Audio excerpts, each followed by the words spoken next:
The rent is due at Voigtlander HQ. The 23 1.2 was a hit, the 27 f2 was hot, and the 35mm 0.9 is here. We're gonna get right to this one. Thank you to CameraQuest, the official Voigtlander importer, for loaning me this, and to Fujifilm for loaning me the Immaculate X-H2.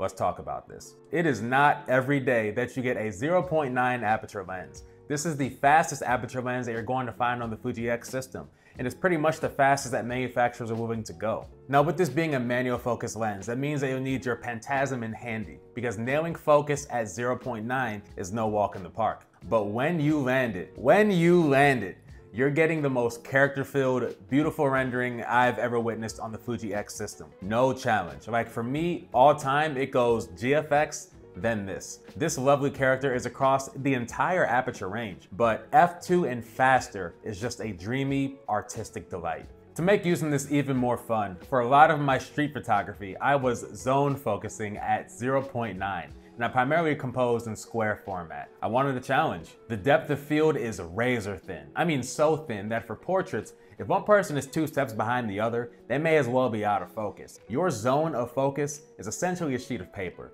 So you can only imagine that in street photography, it's going to require some precision and patience. However, those same virtues will help you create images that are simply gorgeous. It is not all sunshine and daisies though. When shooting at f2 and faster, chromatic aberration is apparent in scenarios with hard-ish to full-on hard light. At 0.9 in some of my images, I didn't even have to zoom in to see it. I think with our photographer eyes, we can catch things like this pretty easily. Now, would it ruin images with a client? It depends on the client. But wide open and hard light and beyond, I mean, what do you expect? Voigtlander never claimed this to be an APO lens. Still though, this is my first time seeing chromatic aberration in general in quite some time. I guess I've just been spoiled by Fuji's first-party lenses. And of course, it's not going to be at its peak sharpness at 0.9 either, even stopping down to 1.4, which is a wild sentence. You'll find that sharpness improves quite a bit, even more by the time you hit 2.8. But you'll see it reach its peak between f5.6 and f11. Now, you're not shooting this at 0.9 for peak sharpness. You're shooting this at f2 and faster because of the rendering. I can imagine this being incredible for my portrait and wedding photographers out there, so go and have a blast. Just make sure you buy an ND filter. Now to my street photographers, of course, zone focusing at a normal range between f5.6 and f11 will nail you consistent images. But using this wide open, good luck.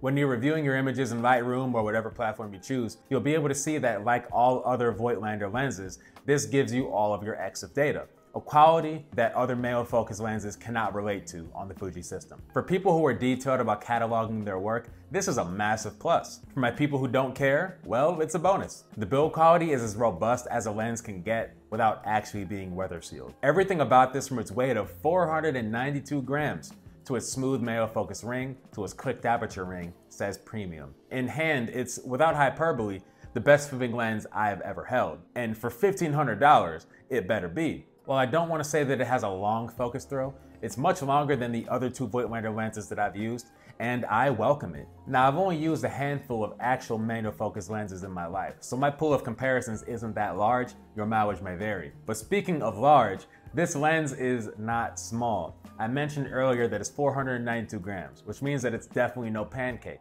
And from an overall footprint standpoint, it's actually just as large as a couple of GFX lenses. Anecdotal time, while I was out doing street photography, as usual, nobody cared. Whether I was close, far away, in between, nobody cared. So if you're worried about the size from a weight standpoint, I get it. But if you're worried about it from an it's too big, people will notice me standpoint, come on, son, get out of here with that plan.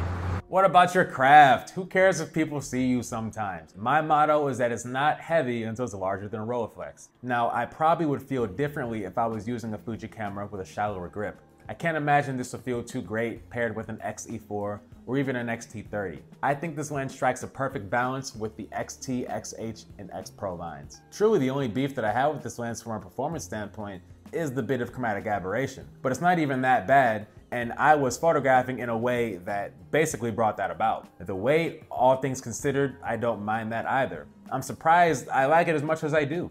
The fact that it isn't weather sealed, it is what it is. It'll matter to some of you, it won't to others. But outside of that, you're getting exactly what you expect out of a Voigtlander lens, and then some. Character, uniqueness, and peak performance at a premium price. Speaking of price, let's talk about the value proposition. This lens is $1,500.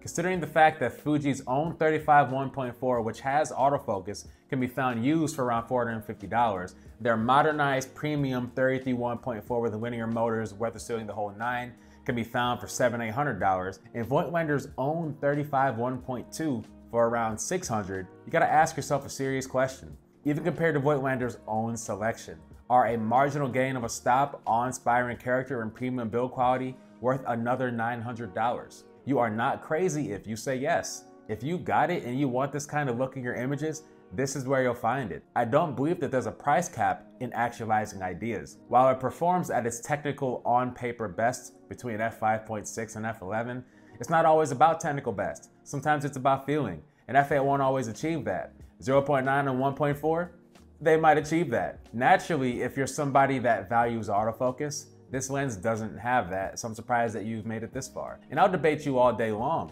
that a focus by wire ring doesn't compare to an actual manual focus lens. But at least they exist if you need your fix or you just want to try manual focus in general. I tell you the truth, every day that I wake up, I care less and less about autofocus, so something like this is genuinely on my radar. Photography is my passion, and if there's an image that I want to create or an idea that I have, I pretty much have to go out and make it a reality. But that concept comes down to what you're looking for. I can't call this a good or a bad buy because I don't know everybody's goals. But what I do know is that a few of you are gonna hop into the comments and say that nobody needs this. Any 50 will get the job done, horses for courses. Utilitarian Philistinism aside, this lens has character that transcends the X and Y science brain that photographers tend to lean on too much and too weirdly sometimes. Some people look at photography as more than a job, as more than tools, and that passion extends to how they engage with it as an artistic practice and in the admiration of the engineering of these beautiful objects. All that to the wayside, is this lens speaking to you? Do you plan on buying it? If so, it's available right now at CameraQuest. Shop for it now at the link down below. But if not, there's plenty of other great 50mm equivalents out there, and I'm sure you'll be just fine. I've used some of the cheapest, most plastic entry-level lenses out there, and I've used some of the best. While there is a quality and image resolving difference, at the end of the day, it does come down to your skill set, to your vision, to your ideas and application of all of those as the artist. Thank you to CameraQuest for sending out this lens. Thank you to Fujifilm for sending me the X-H2. And thank you for watching.